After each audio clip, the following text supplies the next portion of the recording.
Hello, my name is Ben Kaluza and welcome to the Behind the Stream podcast. In this series, I talk to streamers of all sizes about their stream, their offline content, their growth strategies, and much, much more. In this episode, I talk to a streamer that goes by the name J45Sal, whose determination, motivation, desire to succeed and prove the doubters wrong, hopefully, will leave you nothing short of inspired. If you enjoy the episode, please consider hitting the like and subscribe button down below.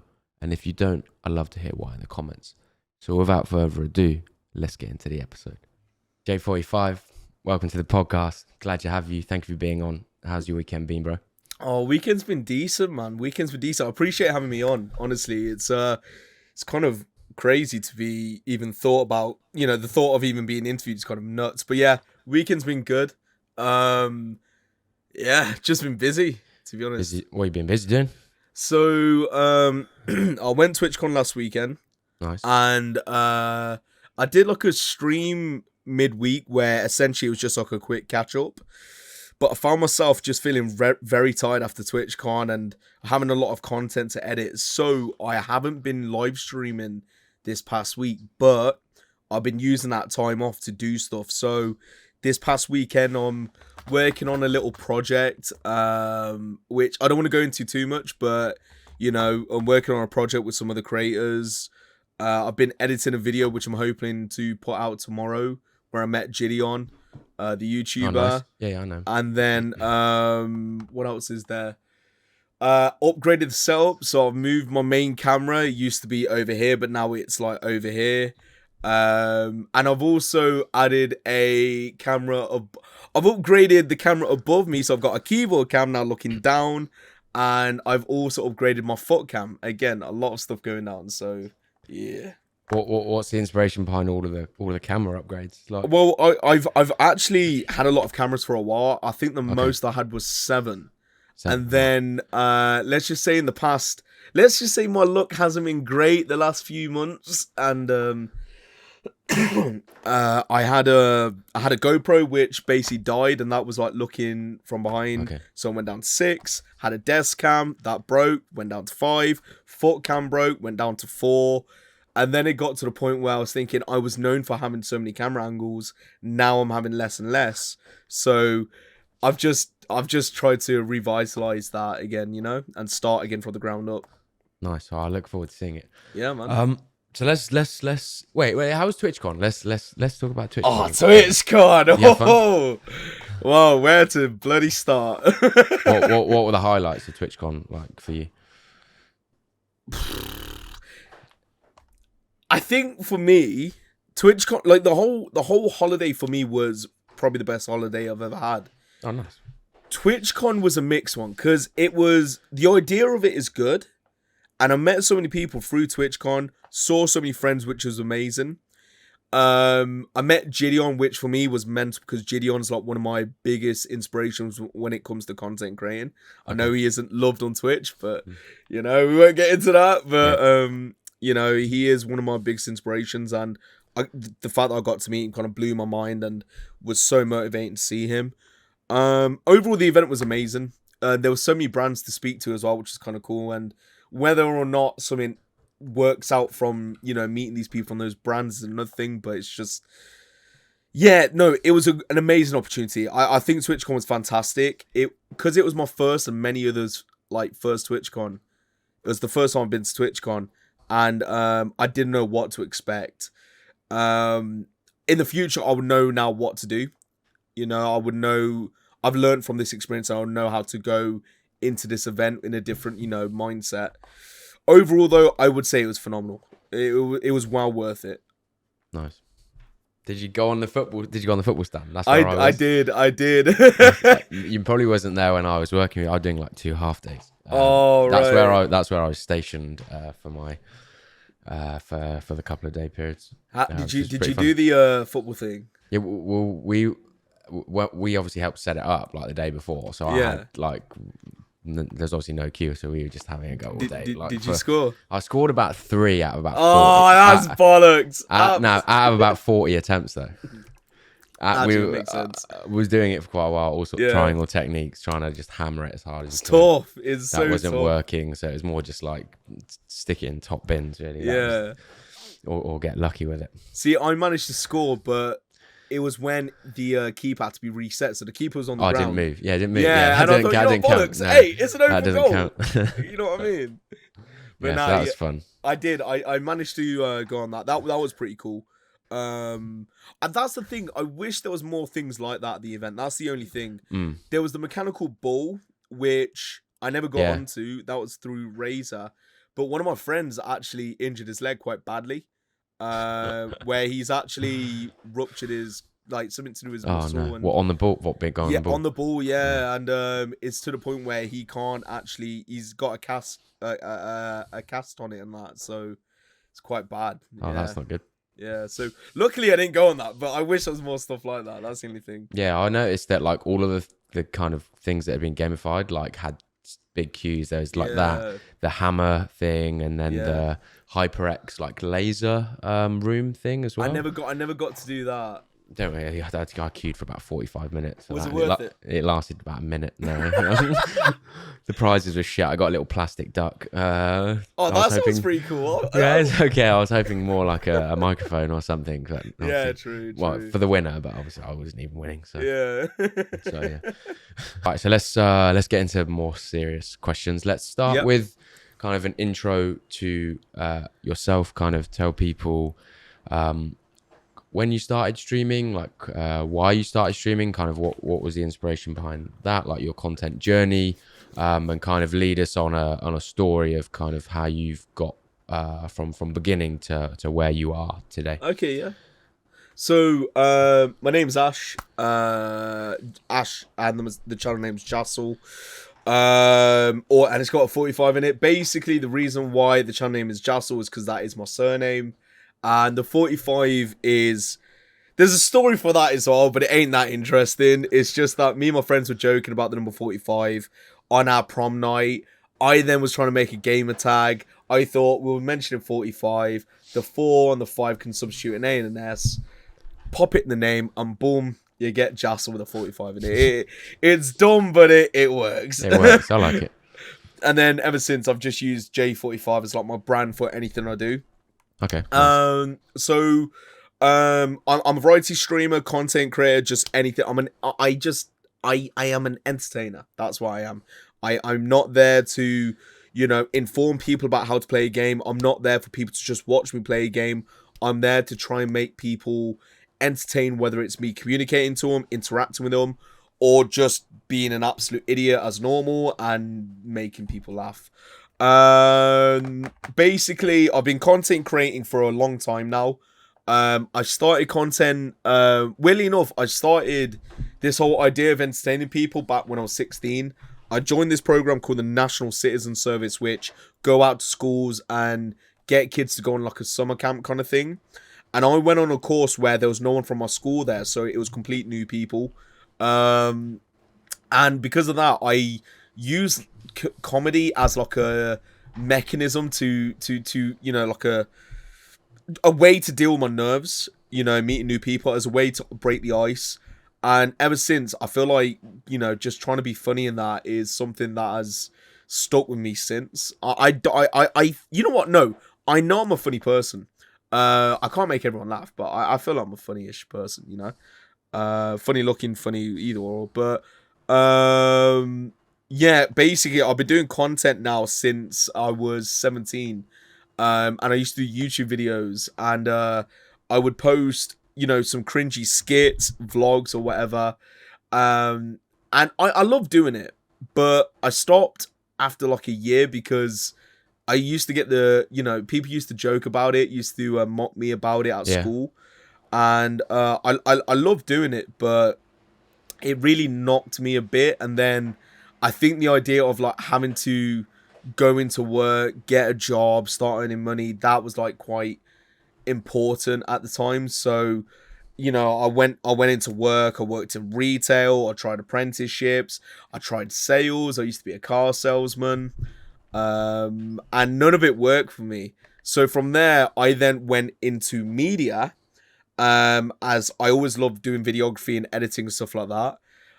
From there, I kind of did film and TV production, got my degree out of that. And weirdly enough, during my degree year, I actually had someone in my class who did a bit of content creating for fun with his friends. And that kind of revitalized that love of content creating, doing videos, gaming, or whatever. So seeing him do that, I thought, you know what? I'm going to get myself a gaming PC. I'm going to get myself a PC. I don't recommend this to anyone, but I did use my student loans to purchase that. I did have a bit of like money saved from work and that, but I basically got most of my setup through student loans. Shout out to you, school. Shout out to all of you. But basically, yeah, got my PC set up, started live streaming, and that friend group did help me. They did kind of like give me a bit of confidence when I was doing it because I was enjoying it, and I'm no longer friends with them. Let's just say that they did turn out to be a bit snaky. Okay. Where one of them, that lad in my class, he got a bit jealous of me and basically started getting a bit abusive. Okay. That knocked me a bit. But basically, what I'm trying to say is that was the start back into content creating. So although we're no longer friends, I do have to thank him because he's the reason why I'm here right now, sitting here talking to you, content creating, all this and that. So yeah, that basically the reason why I started streaming was because I fell out of love of content creating because of people knocking me down. I then got back into it because I saw someone else doing it and I thought, you know what? No, I can do this. And I gave it a go. And, you know, a year and 8 months later, I'm sitting here right now and I'm still doing it to this day. And, you know, no matter how many ups and downs I have, I'm still here. So, yeah, I'm loving it. Sweet. So how did you kind of decide to be a variety streamer? Like, did you when you first started streaming, were you playing a certain game? How did you find your feet kind of as a variety streamer like you are today? So when I first started streaming, I did Minecraft. I felt like Minecraft was quite an easy game for me to start on. I never knew about discoverability, none of that when it came to Twitch. I did Minecraft as a bit of fun. I did like a you know, a survival island kind of thing. Just messed about on that. And luckily I had people naturally come into my streams. I had 2 people come into my streams, one named Floshad and the other named Zombie something. I can't remember the full name, but essentially Floshad was like my first ever viewer, follower, subscriber, all of that. And they just found my channel naturally. Did Minecraft for about a month. Got affiliate by just doing Minecraft. And then January 2021, I thought, you know what, let's try different games. So I did a bit of Euro Truck Simulator 2. I did some GeoGuessr. GeoGuessr really blew up the channel. Okay. So Euro Truck Simulator 2 allowed me to get my viewership from like 3-4 average to like 10-11 average. And then GeoGuessr, I was pretty much at that time getting like 100 followers per week at like, you know, for a good few months. Nearly. No, not a few. Yeah, about a few months. I spoke to a GeoGuessr streamer named Petery at TwitchCon, and he was saying how during COVID, GeoGuessr was like the game that really, really had like amazing growth, and I found that natural. I was lucky. I was just very lucky. I just stumbled upon it. But yeah, so I went from Minecraft to Euro Truck Simulator 2 to GeoGuessr, but I've never been the kind of person to stick to one game. I don't have the attention span to stick to one game and that's it. You know, I like, no matter what games I love, my favorite video game of all time is Red Dead Redemption 2. Okay. Right? Love that game, always will. But I won't play, like, I couldn't play that every single day, or I couldn't play that 5 days a week for 4 hours because I would just burn out. So the reason why I decided to do variety is because there's less chance of me burning out. It allows me to just keep it fresh. And it allows me to still enjoy live streaming, but there are negatives with it. You know, if you stick to one game, you build a community, you build your channel, and you build your core base of people coming into your streams by just doing one game. and I'm aware of that. As a variety streamer, I know that, you know, my stream offers entertainment, and I know what my channel offers. You know, I'm not the best streamer on the platform, but I know that what I offer is quality. But the issue is, it's harder to find viewers who are willing to watch everything. I feel like if someone goes on to J45Sal, it's because they want to watch J45Sal. If they follow me, they're like, oh, this guy's playing J45Sal. Then I'll go live again and they see me playing, you know, Lego City or something. They'll be like, hold on, wait, that, you know what I mean? Yeah. It's a lot harder to grow on, you know, a variety channel. And that's something that I've been battling with for a good 6 months now. No, probably longer than that. I'd say I've been battling that now for about nearly a year. Just knowing how tough it is to try and grow that. But I just can't stick to one game, and I'm aware of that. But, you know, just got to do my thing. So that's why I just do a variety, because I just like to do different things, even just chatting or something. I like to chat to my community, you know, to the 45ers and vibe out with them. And yeah, I prefer doing variety because it just makes it more enjoyable. Nice. So do you think you've got to a point now where, like, a lot of your community are in those bucket of people that like watching you do variety, and you've kind of feel you're in a good place? You've got now like a foundation or a base of a community that can kind of start you off. Yeah, I think I'm very lucky. The people that are in my community are people that are willing to watch anything. Really, funny enough, this interview actually kind of falls at a time where, you know, I'm actually in I'm currently in the toughest period of streaming and content creating I've ever dealt with. Numbers have been struck down hard. Interaction has been tough, and these are technical and statistical aspects that people don't see, but those kind of things do really hurt deep down, like, because it's like you put the effort in, it's just it hurts, because it's like you're making these people happy, this core group of people happy, but it's like when you see them still happy, but then you see other things go wrong, you're like, hold on, wait, what? There's nothing more I can physically do now. It's out of my control. So I'm very lucky that the people that are in my community are incredible, and I'm very lucky to have them, because they're the only reason why I think I still go to this day. I love content creating, but knowing that I've got them people there, so if I go live, I know that I'll see, you know, certain names and certain people. I'll be like, oh yeah, sick, how you doing? What have you been up to today and stuff? I'm very lucky. I'm very lucky that those people are in my life and in my community. Would you say they're the kind of core driver of you remaining motivated then in this time where you said it's kind of one of the worst times for you, maybe from a numbers perspective? It's partially, yes, yeah, partially them being like me wanting to, you know, make them proud and succeed. There's also partially I want to do it also for my dad in a way. I'm don't get me wrong, I'm doing it for myself because I want this to be my job, but there's external things, like, for example, my dad, you know, when I first started live streaming, he wasn't really for it because he didn't know about it. But then he really opened up his perspective on things, and he really embraced it more, where he's been on stream, he's spoken to my community, he's been in, you know, many things, and he's really like open to it, you know, he's really open to the whole idea, and he's happy with me going live X amount of days or how many hours and all of that.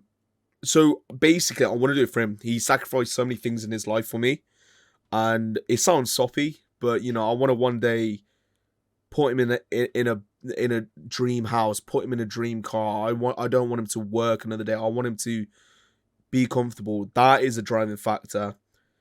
Because he, like I said, he's had so much bad luck and he's had so many things go against him. He just deserves to be happy.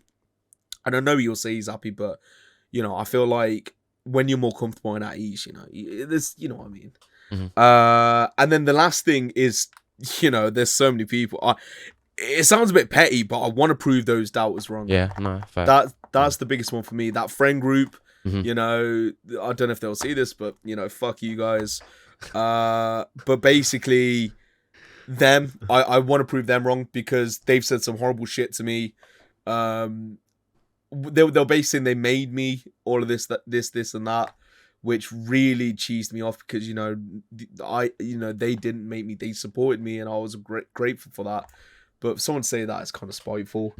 And then there's other people too that I don't need to go into, but there's like so many people that I've come across that have said negative things to me in the past. I've had someone say, "Oh, you're just a wannabe KSI," who I thought I was friends with, and that irked me. I want to make those who support me proud, and I want those who are against me to really like kind of just choke on those words that they've said. Yeah. I'm a very petty guy, but that's okay. No, that makes sense. Everyone has their reasons and motivations to help them, and if that's like a big driving force to you, then why not utilize it? Let's go into kind of your stream then. I'm interested to talk about your kind of the variety, etc., and the planning that goes behind that, or if there isn't much planning. Like every streamer is different, so I'm curious. Kind of, I noticed that you put together like a weekly plan that kind of details what you're doing each stream. What do you think of the design, by the way? I actually really like it. Yeah, I really liked it. Your Twitch panels, I actually thought really fucking cool because they're not many people. That's sick. Not many people have square ones like that for all of them, and I actually really like the panels.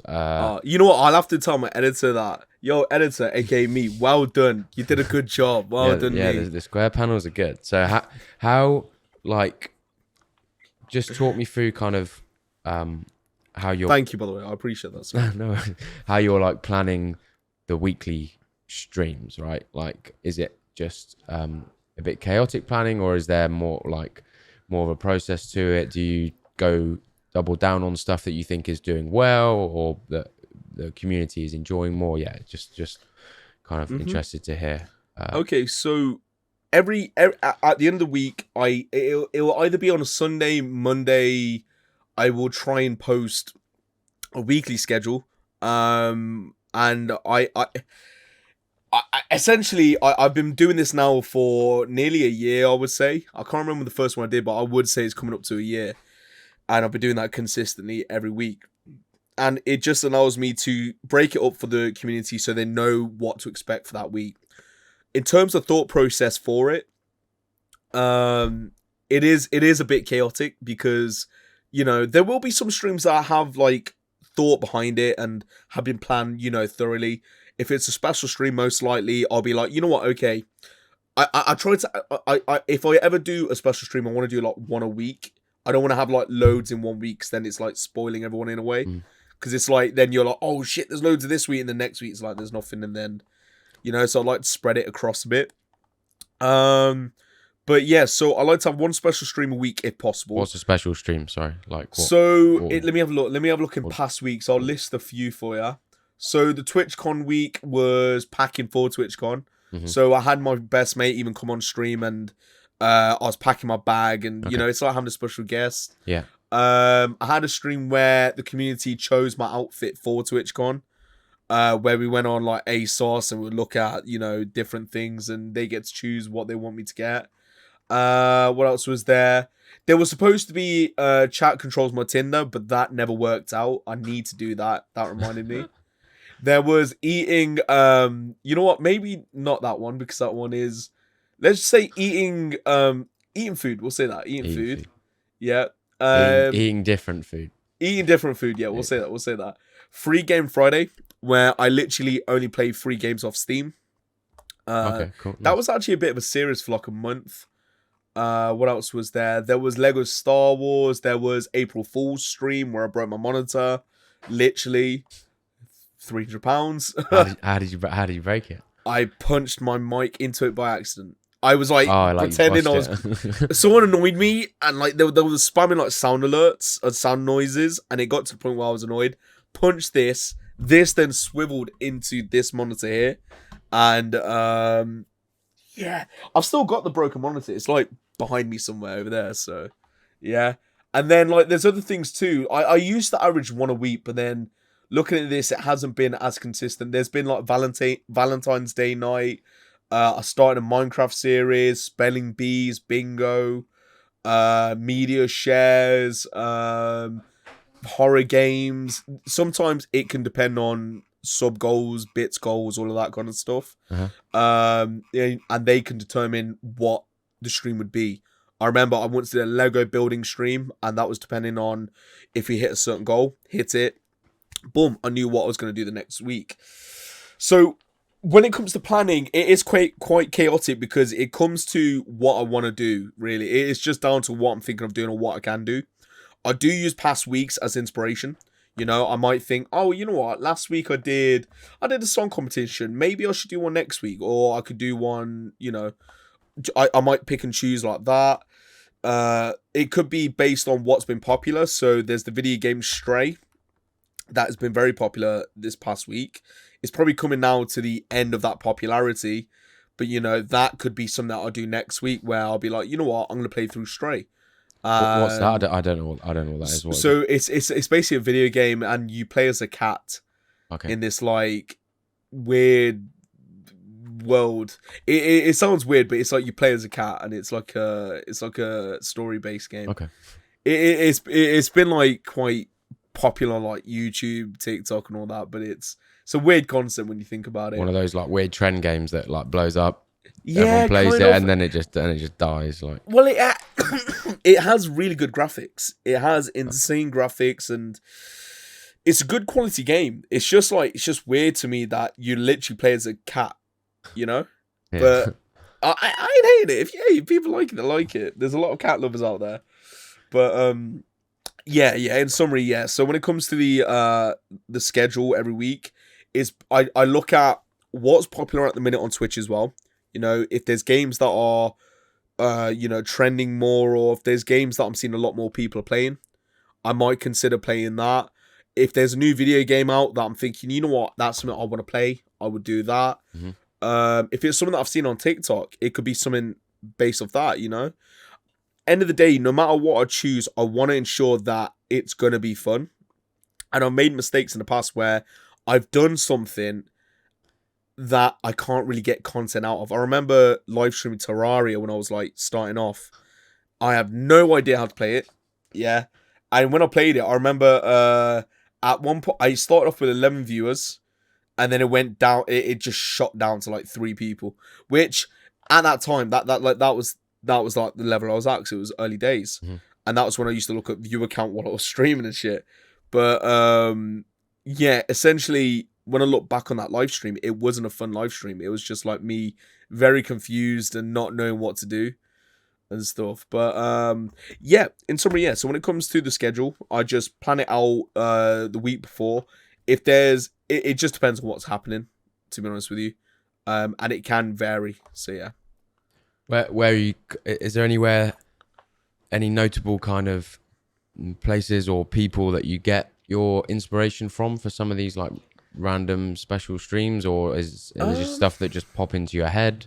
Just wondering if you like what sort of media do you use, or for inspiration. So I do get a lot of ideas from my community. Yeah. You know, okay, so cool. I have a suggestion section, and sometimes my community might say, do this, do that, do this, do that. And I'll be like, you know what? No, that's actually a really good idea. Why not? Mm-hmm.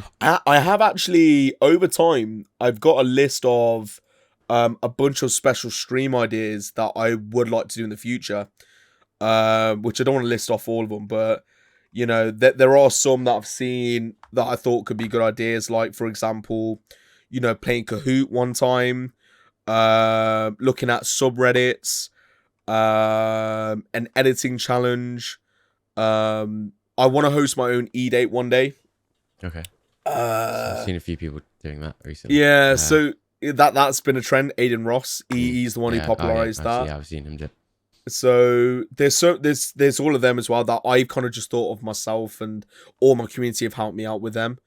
There are some that I think of myself. Like, for example, there was one idea I had where if I laugh, the stream ends. Now, I'm sure other people have done that before, but it's like, it's a media share stream where if I laugh, then boom, that's it. I've got to end the stream. And it could last like 1 minute. It could last like 1 hour, you know, but that was an idea I've had. There are more ideas I've had, but that's the first one that just came to mind. But yeah, no, generally it's either my community or myself. But then there are times where I'll take inspiration from friends as well. You know, I'm trying to think who is someone that I've taken inspiration from. Who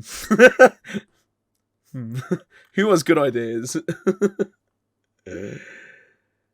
I can't think of the top of my head, but it'll be friends. Right? If there's an idea that I'll see, I'll be like, you know, streamer friends, like streamer friends, yeah. But the thing is, I don't see them as streamer friends. I see them as friends. Because I feel like when I don't know, maybe I'm overthinking that, but I don't like the idea of on Twitch and all content creating platforms that everyone sees each other as like networking opportunities. Mm-hmm. I see it as, if I have a connection with you, then cool. That's how I see it as, you know? Yeah. Like me and you, I feel like we're vibing right now. Yeah, I like it. I don't see you as, oh my God, I'm networking. Oh, no, it's just, I don't like that. It's just cringy to me. But, yeah, no, it could just be friends while that I see live streaming. I'll be like, I like that idea. I do sometimes like to message them as well. If they have a good idea, I might ask as well, because I don't like. I know it's the internet, so you can nab not whatever you want in a way, but it's just out of respect to if I see something, I'll be like, either, you know, say I got this idea inspired by such and such, and then, or I'd message them. But yeah, it's either myself, community, or other friends. But generally, it's mostly community and me and my mods as well. My mods do come with a lot of good ideas too. So yeah. Yeah. Nice. I guess they probably see other people doing stuff or get it could be that, like, yeah. Oh shit, you should try that. I've seen this person do it. It's really fun. It could be that too, to be fair. But I'll give them the credit because they haven't told me that. Where do you write all these ideas down? Like, I'm curious. Everyone has their own different way. Like, I don't know whether it's like, do you just use notes or? I use notes. So for that special stream thing, I've literally got a whole list of. I've got 1, 2, 3, 4, 5, 6, 7, 8, 9, 10, 11, 12, 13, 14, 15, 16, 17, 18, 19, 20, 21, 22, 23. I've got about 27 special stream ideas just on this list. And I'll just add to it if I need to. If there's something that I like the idea of or something that I want to do, I will write it down. I'll just write it down immediately. So I'll be like, okay, when I get home, let's do this, let's do that. Even emotes as well. Mm-hmm. Like recently, I've created 2 new emotes. I've created a W emote and I've created an L emote, and they're both original ideas. Like, I feel like I say they're original ideas. I'm sure someone's done something similar to them, like before me. But I haven't looked at inspiration. That was just like, I thought, you know what, let me just try that. And yeah, I'll write it down. I'll think of something. I'll be like, okay, you know what, let me write that down. Let's do that, and then. Yeah, I'll just write on my phone, my PC, wherever. Oh, he's frozen. Oh, no, he's frozen. Wait, he's not coming back. Oh, wait, let me message him. Frozen again? Question mark?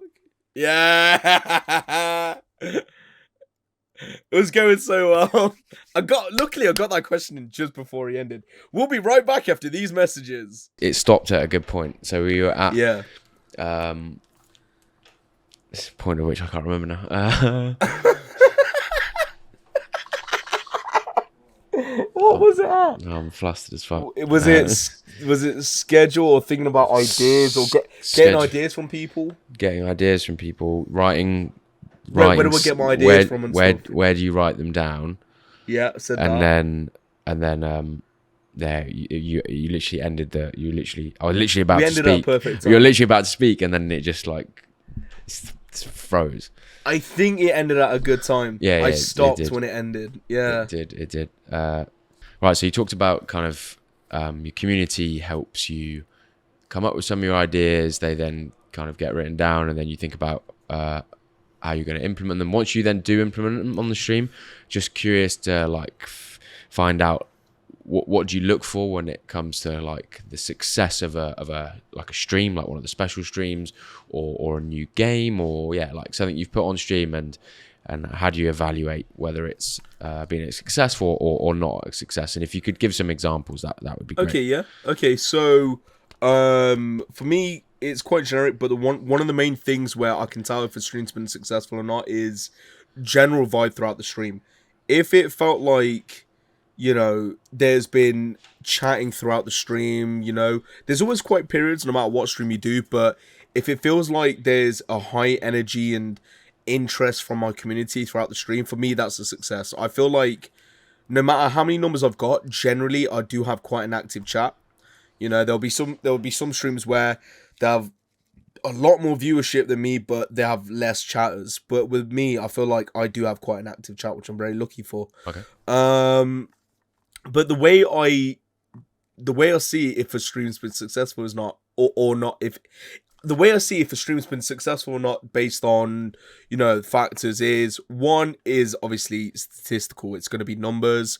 It's going to be, you know, like viewership, average viewership, followers. I think they're like the main stats really. For example, you know, if there's a game that is very, you know, easy to grow on, or if there's a game where there's more, I don't know what it is, the ratio, if it's more people for less streamers, I don't know.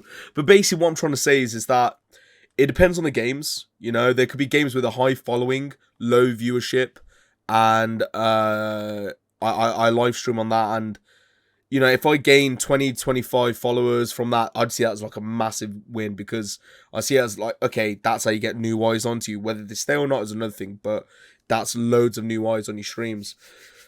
Average viewership, I think that's pretty obvious, you know, which means, you know, how many viewers you have throughout the whole stream, and it works out the average amount. For me, it kind of depends on which period of time for now, like, which period of time really is successful for me. Right now, you know, I'm not averaging great numbers for myself, which sounds very negative, but I like to hold myself to like, I want to reach for the stars, so that's why I don't settle for less. I'm very grateful for what I got, but I don't want to settle for less, so I want to always try and keep growing. But, you know, if I'm averaging, let's say for that, if I'm averaging around 20 viewers, for me, that's not great in my eyes. Like, it's great for everyone else, and I'm not saying that's bad viewership. I'm very grateful for that amount of people. But for me, with how ambitious I am and how I want to grow and stuff, you know, for me, I see that as, you know, not a great stream. I also look at the time as well. So, for example, I remember doing a half and half stream where I started off with just chatting and then I went into a game. I think it was Fortnite or something. Yeah. And just chatting went well. I was averaging a decent amount of viewers. And then as soon as I switched over to the game, it kind of dipped off. And you can see that in the analytics section. You can see how many views you had for each time and that. And when I saw that, okay, that was a bit of an eye opener. I was like, okay, right, I guess it's not that popular. So I haven't live streamed Fortnite since. I live streamed it during my subathon, and it was popular then. But I by the way, I did a subathon, I want to say a month and a half ago. Now I want to say a month and a half, and it went really well. I did Fortnite during it, but the issue is with a subathons aren't real. Like, in my eyes, they're not real for analytics, everything. Subathon is hyper reality. It's so fake. Like, the vibes there, the hype's there, the energy's there, but it's because it's a subathon. A subathon isn't a normal stream, right? Mm-hmm. So anything that happened during that isn't a true depiction of what it's going to be like outside of it. So when I did Fortnite during that, it was popular, but when I did Fortnite out of it, it just wasn't as popular, you know? So yeah, I look at that general vibe. I think as well with me, I do kind of gauge it a bit as well. When I speak in streams, I do like to try and ask questions, and I like to try and engage with my community. And if I'm not getting feedback or messages or anything, I do start thinking, is it a case of people aren't interested, you know, and stuff like that. And that does play around in my mind. And I think that's a factor too. If people aren't responding or anything, I think that's a bit of a factor to me, thinking, okay, yeah, this game probably isn't it, you know.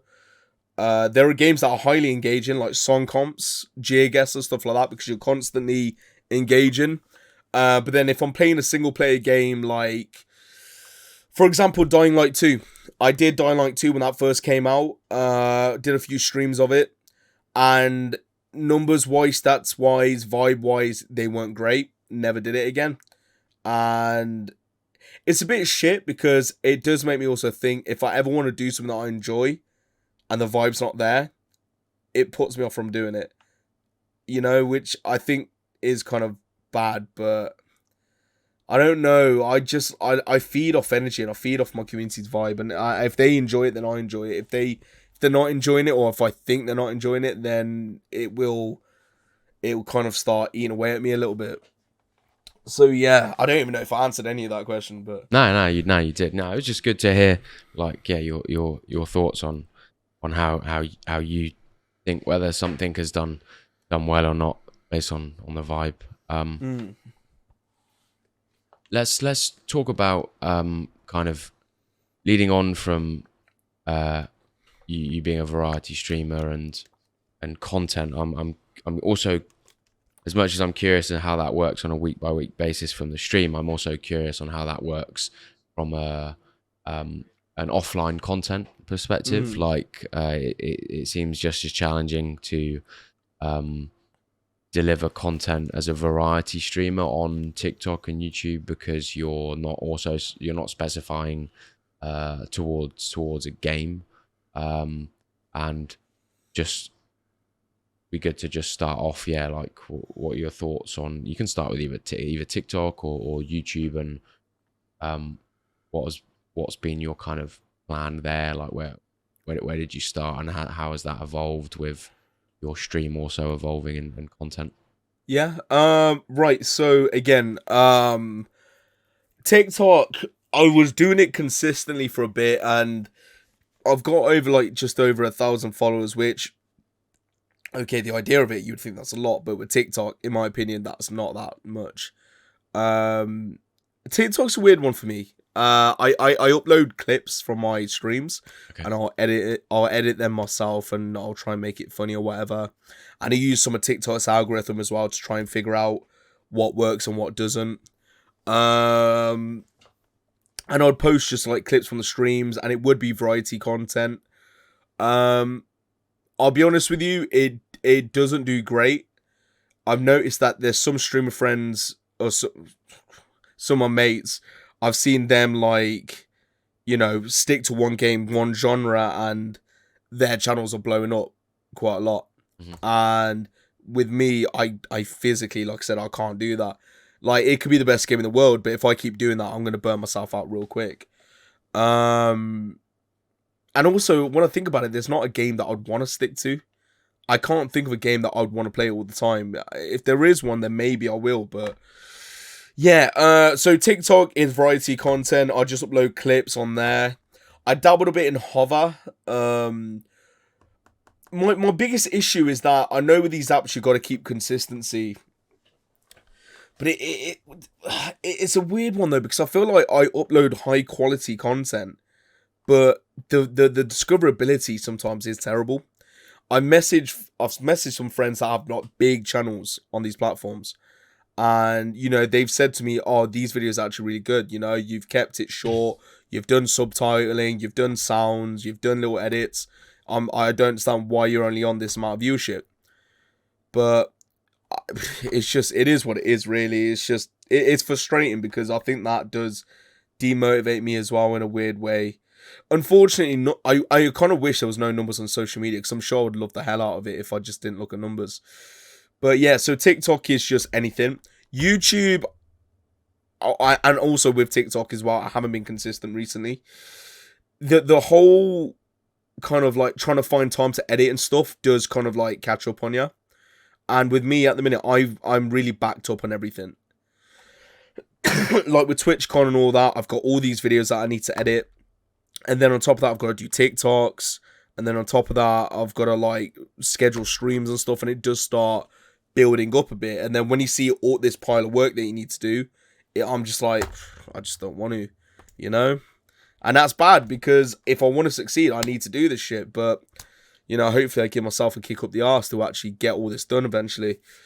YouTube though, I haven't been consistent on there, but I've uploaded a few videos. I am planning on trying to grow my YouTube presence more, because I feel like YouTube is quite important. I made a shorts channel and a main channel. Okay. I feel like the shorts channel wasn't a great idea in hindsight, because although I've gained over 100 subs on there, which is great, you know, that's a good amount, but I should have probably just posted it to my main channel, because that would have been 100 more subs on my main, but it is what it is. But the thing is with me, I've been living in this content world since I was a kid. I've been a viewer of this. I remember the first person I've watched was KSI. Like, I've watched all these people grow from like nothing to like fucking kings of the castle, you know? And it's like, I've seen what they've done. I've seen the pathway they've done. I've seen how professional they undertake their channels. How, like, the professionalism, the professionality of their channels and stuff like that.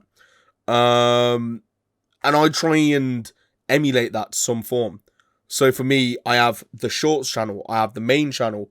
I have my panels all set out. I have all my social media set out. I have my banners everywhere and all of that. I try to have a high sense of like professionality, but the issue is it's just consistency. And I do try and post high quality videos. I posted a Binley Mega Chippy video, which I truly believe if I had 100,000 subs, I saw that. That video would get a lot of views. Like, I guarantee it.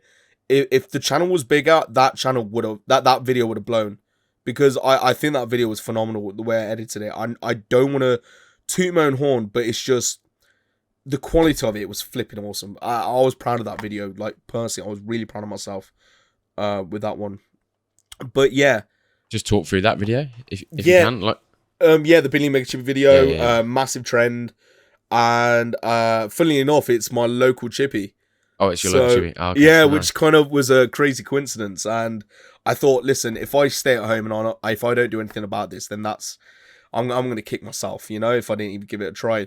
Can you explain where that trend, what happened? Like, explain the whole story of the trend. And then your cool. video. Yeah. So the way the Binley Mega Chippy became viral was that it blew up because someone made a song about the Binley Mega Chippy,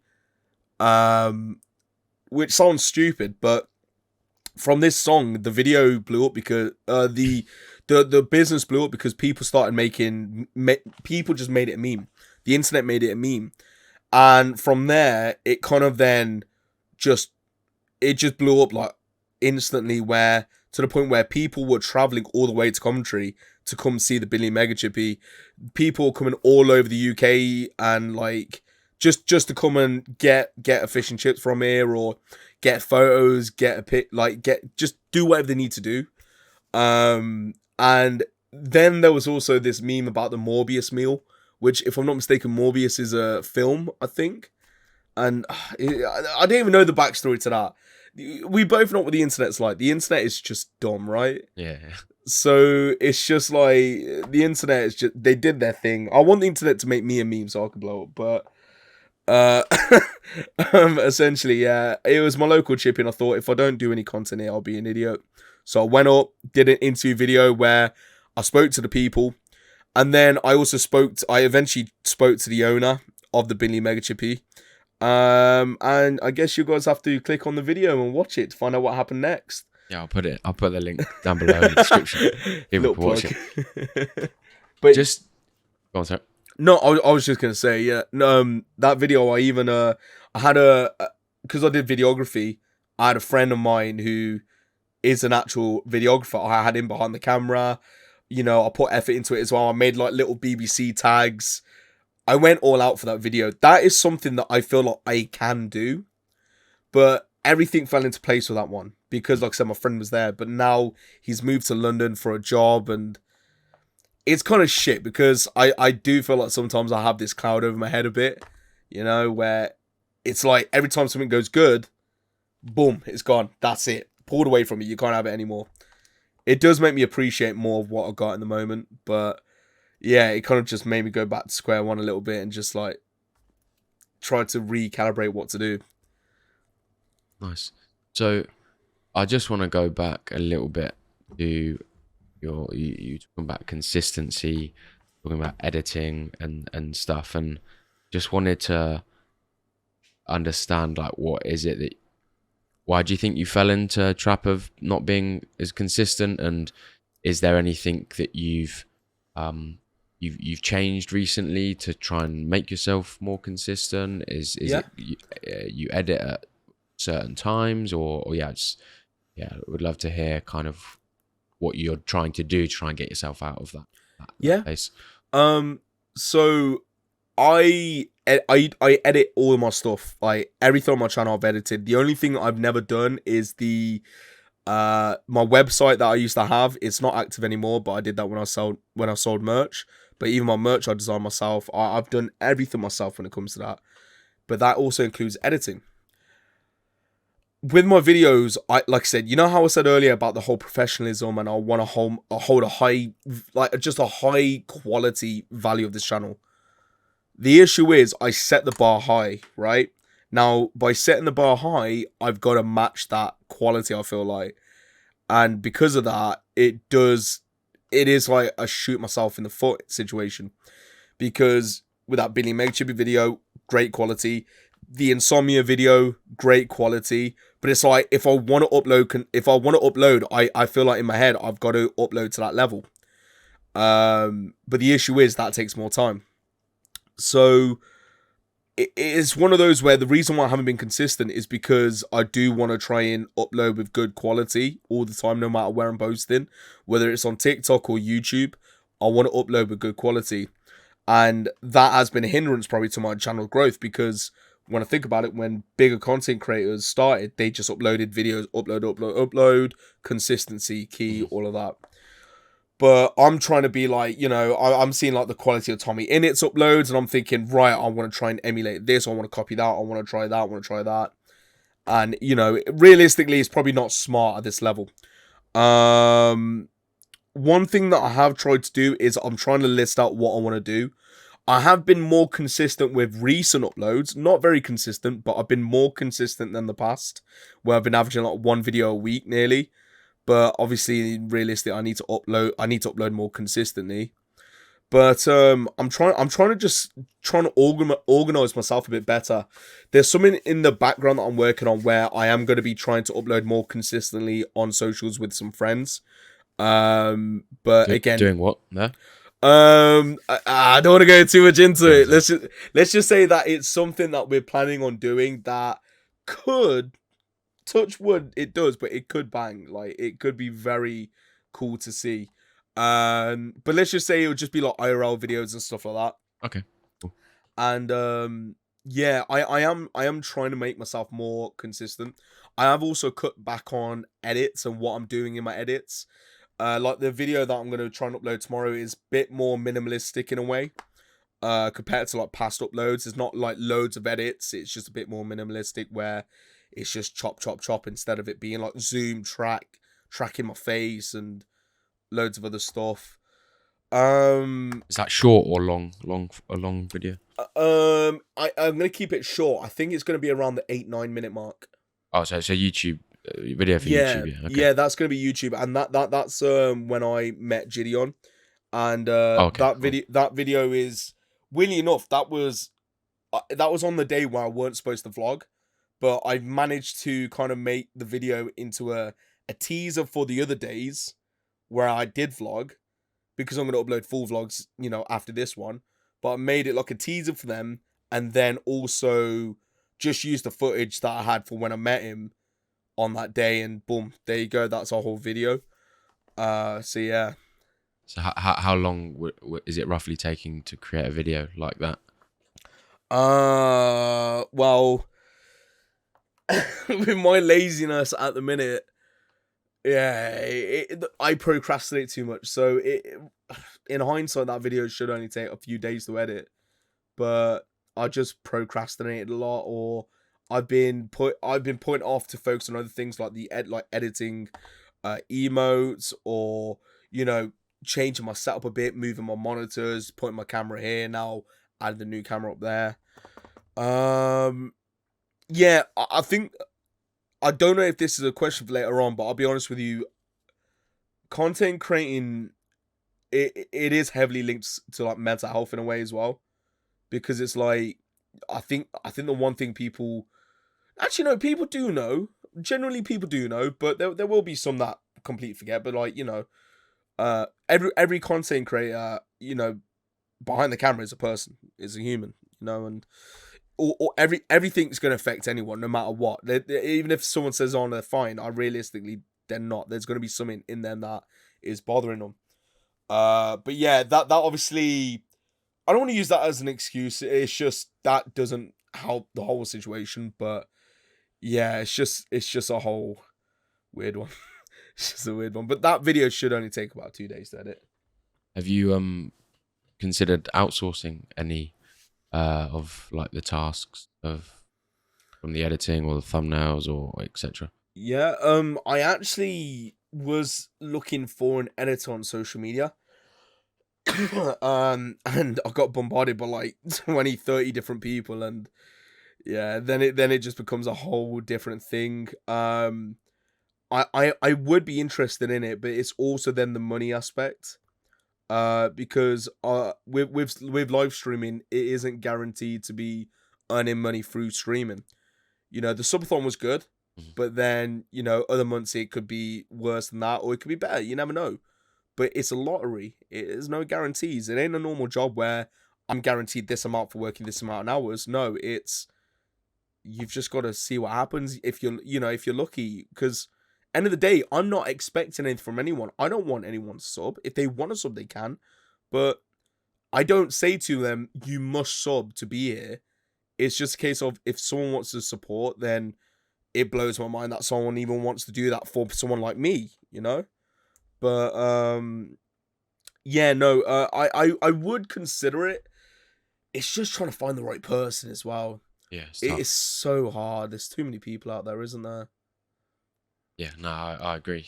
Like I've seen when you ask for something on Twitter, you've got a mixture of bots and people, and you kind of don't really know anyone. And there's also people that aren't the right fit. Like it'll yeah, be people that yeah. are they do like more commercial, corporate kind of editing. Whereas there was one person who even messaged me, and I said, oh, "Okay, yeah, well, show me some of your work." And they said, "I haven't got any work," and then it makes me think like it's a bit of a weird one. Like I even offered if they wanted me to send them like some footage and they can try and edit it so I can see what they want to like what they do.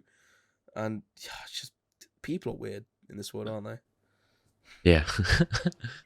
Oh, actually, do you know what? Let's go on to since you brought it up, and I did kind of want to talk about it. We can talk about mental health if you want, because I'm super passionate and interested with just mental health in general, and also within the streaming content creation ecosystem. I think it's something that kind of gets pushed under the carpet by a lot, and it's not really, it affects everyone. And yeah, I just was like happy for you to talk about anything that you feel comfortable with talking about. What you said, you mentioned some things about what bothers you and stuff. I'm interested to know what does bother you, and there's been things in the past related to streaming that have really kind of got you down, and how you overcame those, or you're still overcoming them. And yeah, so yeah, whatever you feel comfortable talking about.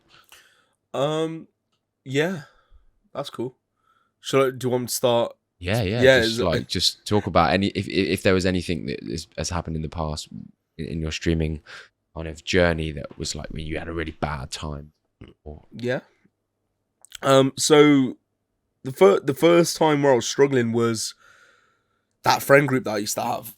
So the lad in my class, we actually were very close mates. Like we actually got on very well, and he added me to their Discord server, with all his friends, and we all got on. We played games, and I would join the Discord call every night, and we would all like chat and stuff, and that was like a good 4 or 5 months, and then I remember when I started live streaming, I started gaining followers and stuff.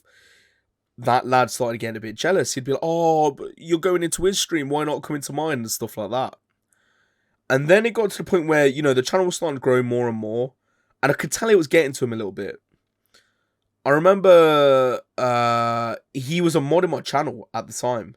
and he would start saying some stuff like abusive stuff in the chat and stuff like that. I'd be like, look, listen, okay, it was maybe okay when there was like 3 people in the chat, but now when we're like around 10 people or something, you can't really do that. You know what I mean? So anyway, he did that, and it got to the point where I was like, right, I've just got to time him out, and I'm timing him out for like a few days. So I did that, and then he kicked me from the Discord. And when he did that, that was like mental to me, and he got really toxic towards me. You know, he was he said a lot of abusive stuff about people. I'll be honest with you, I weren't proud to be part of that group in hindsight, because let's just say I was mixed with the wrong group of people. At first, it was like a comfort zone where I was a part of this group and I felt like I belonged somewhere. But then there was all these red flags, right? But they did help me, you know, help me in some form to get to affiliate. Although I had the natural people coming in, you know, there were times where they helped me too. And I'm grateful for that, because affiliate isn't easy to get, and that did kickstart off my journey. But I remember one time where I tried to add me back to Discord. I declined. I then ignored him, because I've always been the kind of person where if I really don't like you, I will cut you off. I'm happy to cut off people that I don't like and that aren't right for me. I know people struggle with that, but I did that. And I remember him DMing me saying, "We made you," and he started harassing me, messaging me and stuff. And even his like mates would come into the chat trying to harass me and stuff. That was really tough for me, because it's like having a group of friends for like 5 months, and then all of a sudden starting being like this, it just really blew my mind. Like I said, he live streamed himself. I've literally got footage of him talking shit about me on his live stream, saying so many hurtful things. I've never felt like I'm the kind of person to be bullied. Like, I feel like I am quite strong-minded, so I've never been in a situation where I feel like I've been bullied. So if someone does bully me, I will say something. That was the first time in my life where I literally felt belittled and bullied, and I felt like, you know, I like, you know what I mean? Mm-hmm. And that I remember the feeling when I saw that. My heart sank, because when I saw that, I was like, I felt so shit. And yeah, that really hurt me. How did you come over, like overcome that? Like, how did it kind of? Well, it was like at the time. Sorry about that. Sorry, I just got a really nice message from someone in my community. That's actually really cute. It's shit like that though. I know that's going off on a tangent, but Want to read it out? Yeah. So I just had I'm gonna say the name, Rodog. Shout out to you, bro.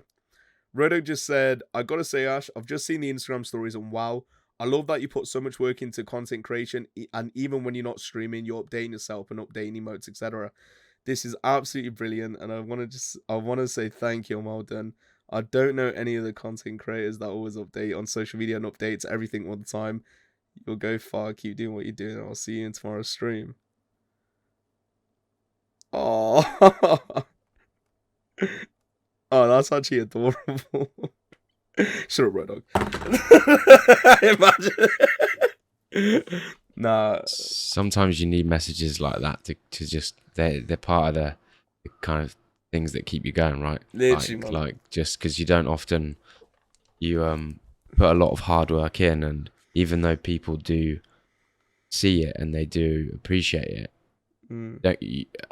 you don't get the message from them, right? But a message, like, because not everyone thinks, oh, they know that you're working hard, but not everyone thinks, oh, I'm gonna message him every week to tell me he's working hard. But then when you do get someone kind of giving you a message to kind of almost, I do see what you're doing, like, you know, like, I know that was sorry that was actually insane. Like, that was, yeah, what a flipping legend he is.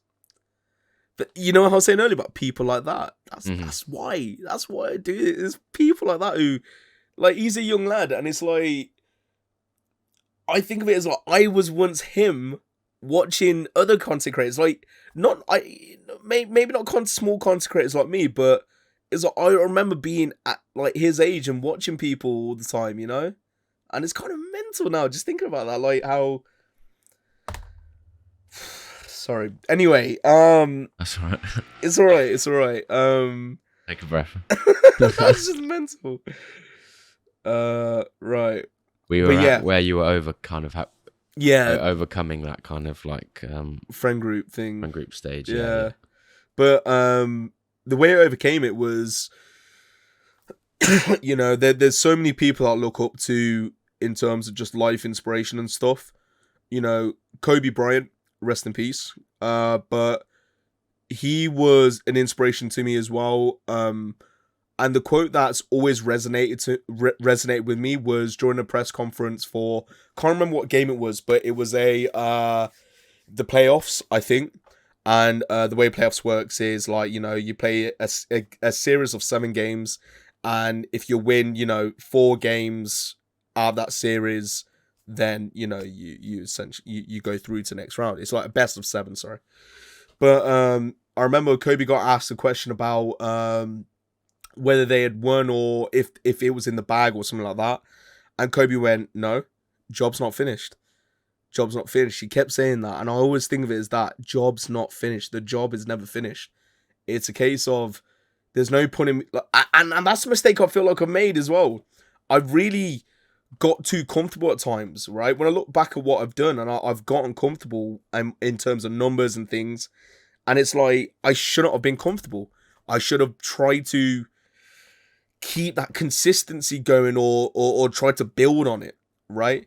But to link that back to what happened with that friend group, I saw it as, I've started this now, you know, time to, you know, really just keep it going. I'm at this point now. I want them to, I want myself to live in their head rent free. They had another guy in their friend group, right, that they didn't like. And they had emotes of this guy in their Discord server and shit like that. He wasn't part of their Discord server. They banned him. But that's how disgusting, that's how disgusting these people are. I guarantee you there's probably emotes of me in there. I guarantee you they probably talk about me and shit.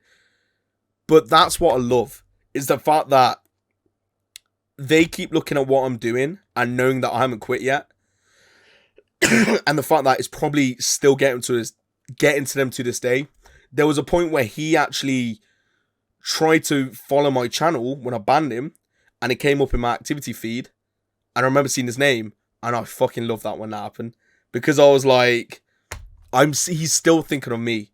I completely forgot about him, but he's still thinking of me, and he's, you know what I mean? But that was a very low time because it felt like I was starting from scratch again. There's been people in the community that have come and gone that have also had similar feelings to, and that's happened recently as well. I had 2 mods leave. One guy basically said he just didn't feel like he connected with the community anymore, and he felt like the community weren't his vibe, and it was quite sudden because, you know, with the poor numbers and stuff, it was like all of a sudden, boom, don't want to do it anymore. One felt like he was going to be too busy, which I understand, but shit like that does hurt too, because everyone's got their own lives. And this, I've got a feeling a lot of content creators are going to agree with me when I say this. The one thing that is so tough about Twitch and everything is that it's a come and go kind of environment, because everyone's a human, right? And everyone's got their lives, but it's like you'll connect with someone and then all of a sudden, poof, they're gone. I can think of a few people that have been in the channel consistently, that have been so supportive, so generous as well, some of these people, and then boom, they're gone. And it's like, man, I connected with that person, and now it's like, they're out of my life. They're now doing their own thing, which I get, you know, because this is an online thing, but it's so weird because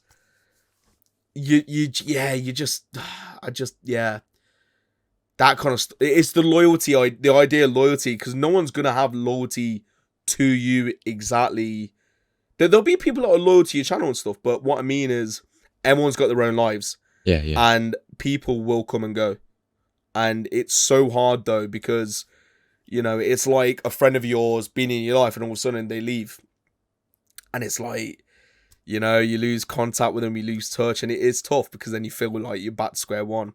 And that's happened so many times during this Twitch career. Like, I'm coming up to my 2-year anniversary in November, which is coming up, like, and it doesn't get any easier in this 2-year journey, but Yeah, I will say tough times. The main one was that, the friend group one. People leaving the community, mods leaving the community, people getting busy and not being in the streams. There was a time where my what was it? There's been so many tough times. I can't think off the top of my head, but essentially, it's just like whenever something tough does happen, the main important thing that I have to take away from it, whether it's had a positive or negative impact on the channel, is that I never gave up. And that should be the same with anyone that does content creating, because I've seen so many people do tweets on social media saying, update or I'm leaving or stuff like that. And it hurts seeing that because, it just, they felt like maybe it weren't cut out for it or it just weren't right for them. And I just see it as like, I don't want to ever get to that point. I want to keep pushing no matter what. You know what? I haven't streamed in about 4 or 5 days. Yeah. I think it was, Wednesday. I streamed. If I come back tomorrow, I'm live streaming tomorrow for the first time. If I come back tomorrow and I've got 10 viewers, I'm still going to keep going. Even though those numbers are bad compared to what I've done in the past, I'm still going to keep going. I'm not giving up on this. Like I said, it's in my heart. I've literally got a fucking tattoo from live streaming. I've got one right here as well on my neck. Right there. Yeah? Like, that's how serious this shit means to me. All of this I've got from live streaming. All the people that I've got, I know I've got from live streaming. You know what I mean? So I feel like that's why I'm never going to give up. Because if I gave up after that first hurdle, none of this shit would be possible. I wouldn't even be here talking to you right now. So, no. Yeah. Nice. So what's would you say is your biggest challenge right now then, like going forward? I think I want to kind of move the conversation into kind of forward thinking goals, like future, like what do you see as the biggest challenge now? How are you kind of looking to overcome that, and what are your goals, plans for the rest of the year, 2023 and beyond? So I think the main goal for me is that I want to I need to pick up my consistency. Live stream wise, I was very consistent, but everyone that's been successful has always said you have to have other forms of like traffic, like to drive traffic to Twitch. So I need to build consistency on TikTok and YouTube. And the way by doing that is to just get into a pattern. Once I get into that pattern, I won't be able to stop. I have never been in a pattern. I've just done a video and been like, okay, that's it. And I sit back. No, it's do the video, then think, right, I'm going to get a video now done for that day, and then a video done for that day. So the biggest thing for me is consistency. I need to get back into the consistency of streaming like I was. I need to be consistent on outside platforms as well and post on there. And then from there, where do we go from there? Well, I think this whole plan that I've got with the other creators I was telling you about, if that goes to plan, that's going to create more content. I can't guarantee that'll be successful or not, but let's just say that could lead to other things. I would like to with streaming, I'll be honest with you, no matter what, I'm going to continue to improve everything, like the camera that I'm using here right now is like my professional videography camera. If I was this camera's like in total, this is like a nearly $3,000 setup, this camera that I use for my bloody webcam. Do you know what I mean? Like, I continue to try and upgrade everything. And even like my cameras, like I've got all these cameras. I'm using my Canon 70D as like a keyboard camera. That is a DSLR. That is a professional DSLR. I upgraded the other webcam. I've got so many things that I always upgrade, right? But that's the thing. I feel like other content creators, they just settle what they've got. Me, any money that I earn, I pump back into my setup. You know what I mean? Like, this whole room is a whole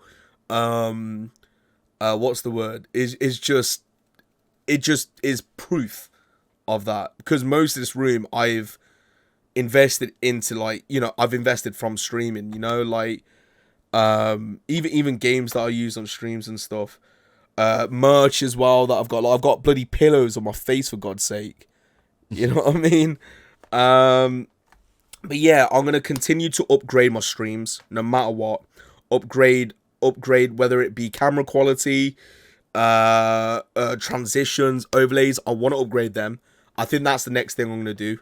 I'm gonna try and upgrade my overlays. Possibly rebrand, but I need to think about that. But that might be a long-term thing. In terms of content, I would like to host more shows with other content creators. I think I would enjoy that. But what types of shows?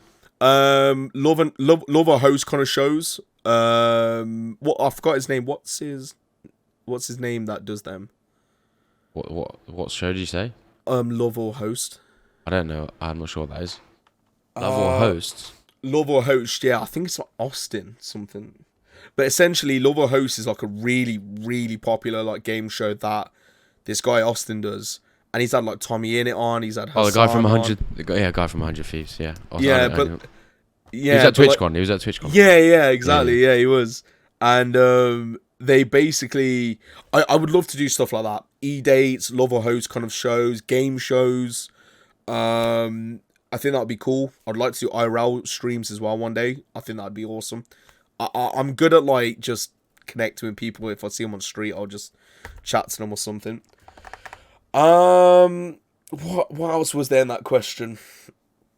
Yeah, just like goals. Yeah, like any other goals that you want. You said about consistency and I stuff. think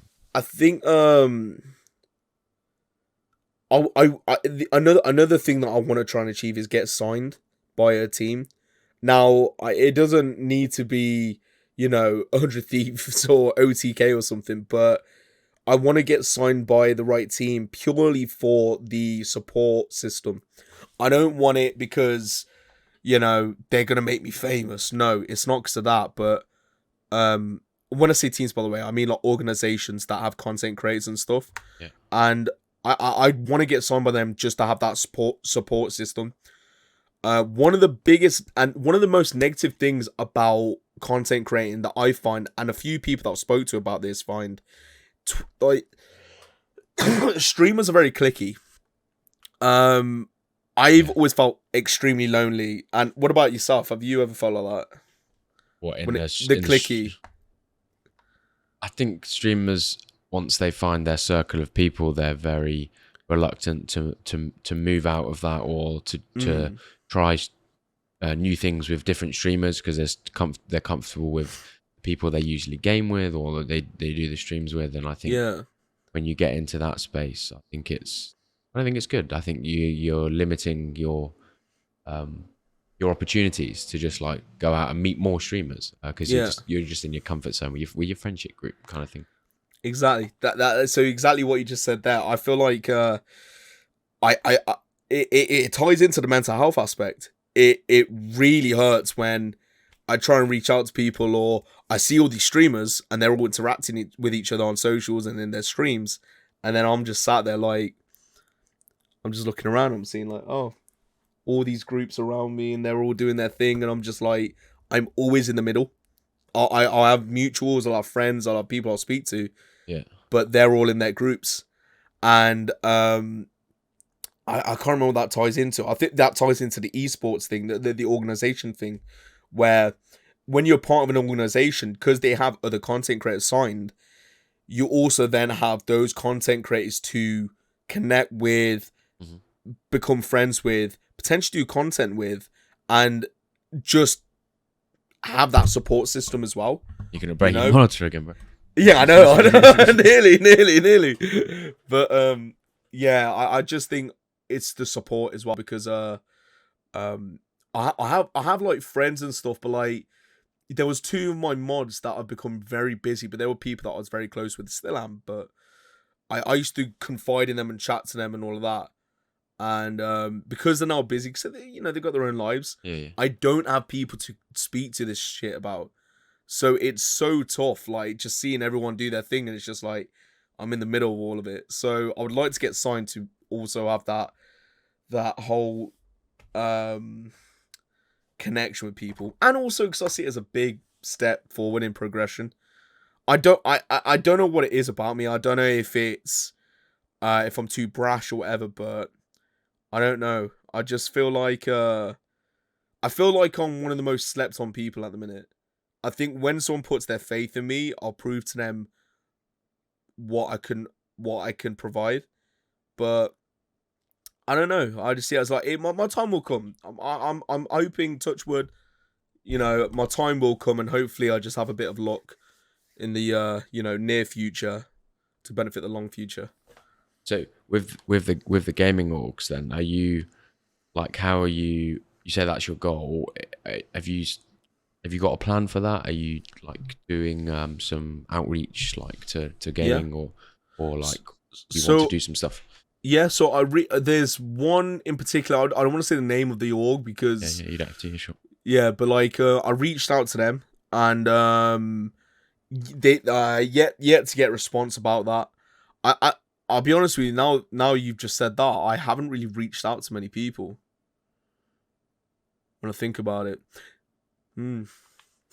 I think we've just decided what the issue. I think we realised what the issue is. Well, I don't. Yeah, I was thinking maybe like, what's the proposal like put together? Because I know what they'll probably want is your socials, your content. Do you fit? Do you fit? Like, do they have people similar to you, or do you fill a hole that they have? And I've never really kind of looked into gaming orgs, but I see a lot of people on Twitter always like, I've just signed with a new gaming org. Yeah, they put that GIF, don't they? That GIF where it's like the signing. The sign, yes. And yes. I literally wait, hold on, I need to show you this. I think it's like the Simpsons. I think it might be from the Simpsons. Yeah. Hold on, wait. Let me go to my drafts. I've literally got it right there in my drafts. I've got it there one day. That's how confident I am. I know that sounds cocky, but I literally have it here, and it says, if I click on that, I'll put it to my main cam. Yeah, I can see it. Yeah. But there you go. It says it's happening finally. That's all I put. I've had no one contact me about anything, but that's how like I guess, I don't know, that's how confident I am in my future. It's just at the minute I've just had a bit of bad luck, and also I haven't helped my situation, and I'm just hoping that one day, you never know, I hope in one day I just have a bit of good luck, a bit of good fortune. So, yeah, I think that's what you need. I think that's what I think it's a massive part of the streaming and content ecosystem is you got hard work, consistency, kind of creativity, good ideas, but then luck, right place, right time is like such a huge piece of that puzzle. Like, I've seen people whose other creators whose content is banging, and like I look at other creators and I'm like, their content is better than theirs, and this person's just gone like that, and I'm like, why? I'm like, luck, right place, right time. Like, it's also about who you know and stuff as well. Yeah, because that can help. Yeah, there's someone that I know through mutuals who signed with a big org, and it's like it's similar to that. You know what I mean? But it depends. He could have marketed himself in the right way, or he spoke to the right people, and that's how life is. But with me, it's just, I don't know. I know it's a business, but I can't see people as market opportunities. I can't see them as, do you know what I mean? I just see them as like, I don't know. Maybe that's where I'm going wrong. Maybe I need to sell out a bit, but it's just I can't personally do that. It's just weird. Yeah, I think some people on both sides. I think some people don't. Some people do. They see it as business, like you said earlier, like networking, like streamer networking and so on and so forth. But then it's like people just want clout. People just like using you to just kind of step up, take their next step in the direction. Stone, yeah, you got to be, and that could piss people off. You got to be careful with it. You can't. I think you need to be genuine. I think you just need to be genuine. Otherwise, people will, you get found out. I think. And if you remain genuine, I think then you're being true to yourself. I think then nothing really more you can ask of yourself. Really, you can't be annoyed or upset with yourself because Yeah, fucking done something that wasn't you. exactly. Right, let's we actually kind of fell quite nicely into kind of networking relationships then as well. I think we covered that off. So I'm happy to like wrap up with kind of just one final question, Yeah, which sweet. is essentially kind of an advice piece from yourself saying, I've seen a lot of streamers ask, what advice would you give to new streamers, etc. And I don't want to ask that. This isn't a podcast aimed at new streamers. There's plenty of that elsewhere. And so my question was more so like, what would be your advice for someone that's been streaming for a year, has hit a wall, is considering giving up, and how could they overcome that, and talk from experience, like Okay. Don't.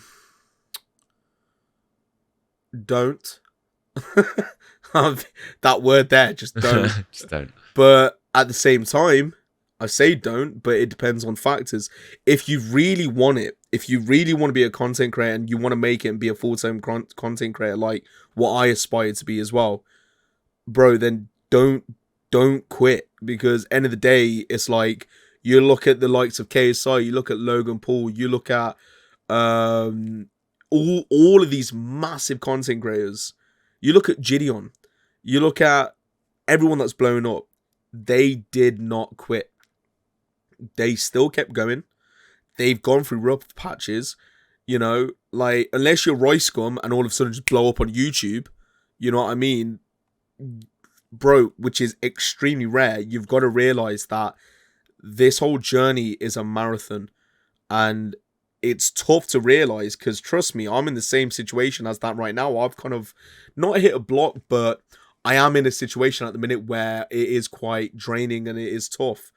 But end of the day, I could quit. I could easily quit. I could quit right now if I wanted to.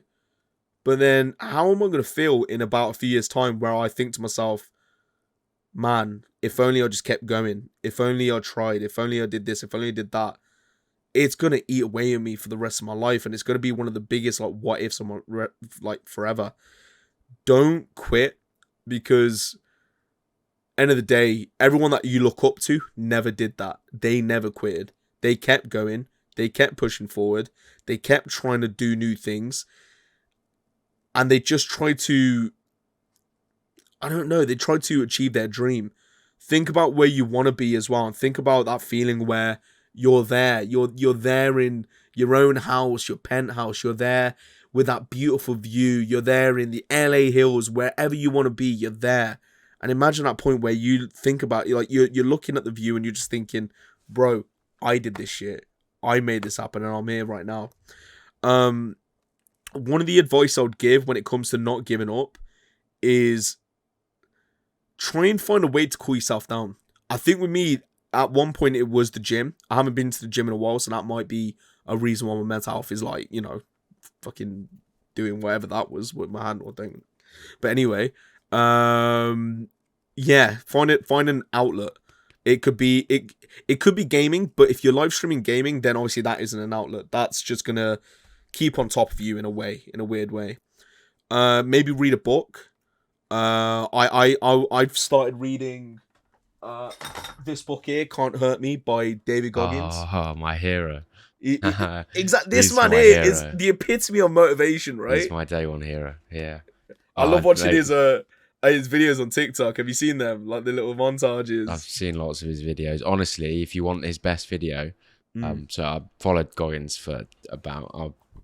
I'm always proud that I knew who he was before he blew up. I found him when I was about 13, about 15 years ago. And I was like, whoa, this guy's fucking machine.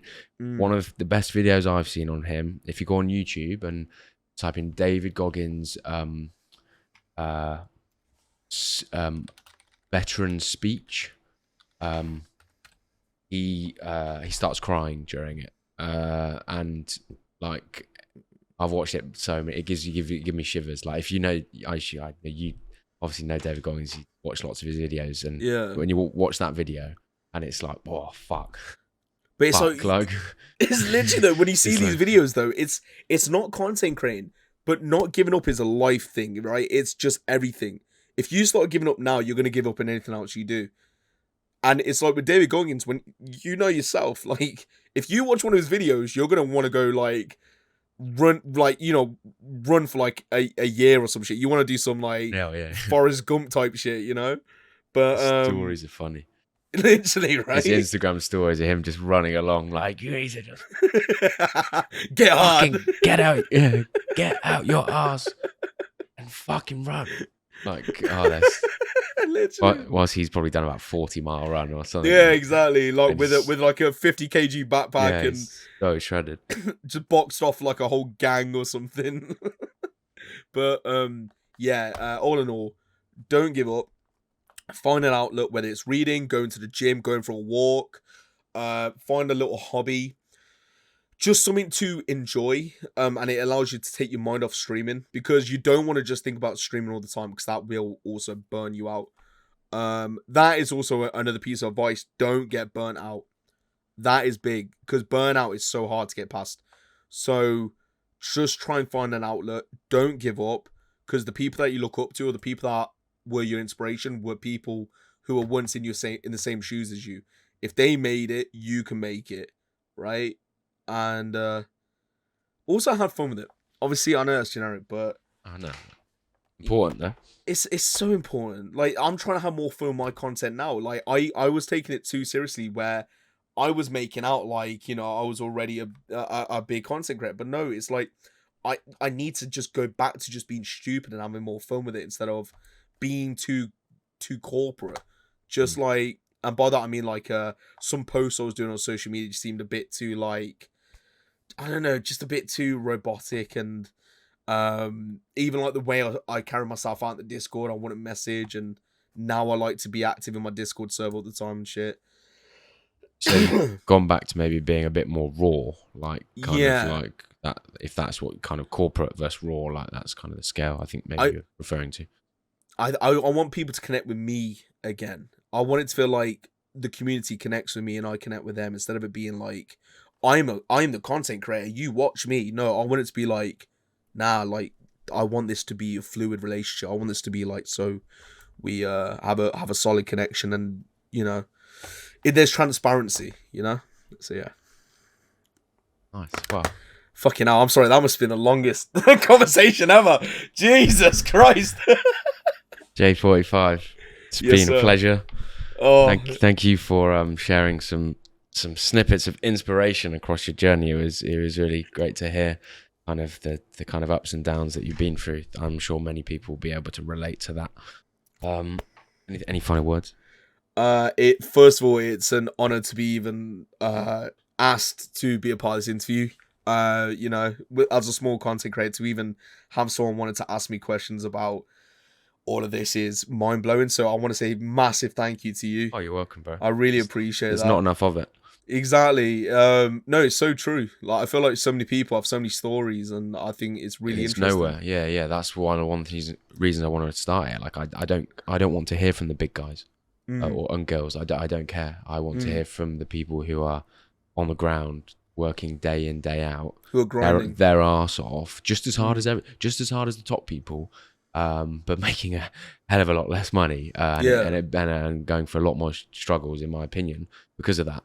And I just want people to relate and to hear stories from all sizes in the small to medium sized region. And I love that. I just love that whole idea. I think it's brilliant, and I appreciate you allowing me to just, whether people want to hear it or not is another thing, but it's just allowing me to just kind of get my my story out there. And Ben, no, seriously, I fully appreciate that. It was honestly a lot of fun. And fun. everyone, From the issues. is this on YouTube? This will be on YouTube. So actually, if you before I forget, let people know what I was days and times you stream. I was gonna do this like and subscribe bullshit. I was gonna be like, no, fuck that. What days and times do you stream? I don't fucking know. I'm a part of the schedule yet. What do you mean? Okay, where can people find the schedule? Okay, so I put my schedule out on Twitter. I live stream around 5 days a week. And you'll see it all on the schedule. We're doing a variety of content. You can either join the Discord server, my own Discord server, or check my Twitter out. It'll be on my pinned messages, it'll be my pinned tweet. And yeah, if you want to see some stupidity, if you want to see some stupid content, then you know where to come. Sweet. On me, no, to me. Come to my channel. Onto you. Nice one. I'll drop the links in the description. But Nah. other than that, mate, thanks. Been a pleasure. Hey, like and subscribe as well if you haven't already. subscribe. Okay, do it. Yeah. Enjoy the rest of the week.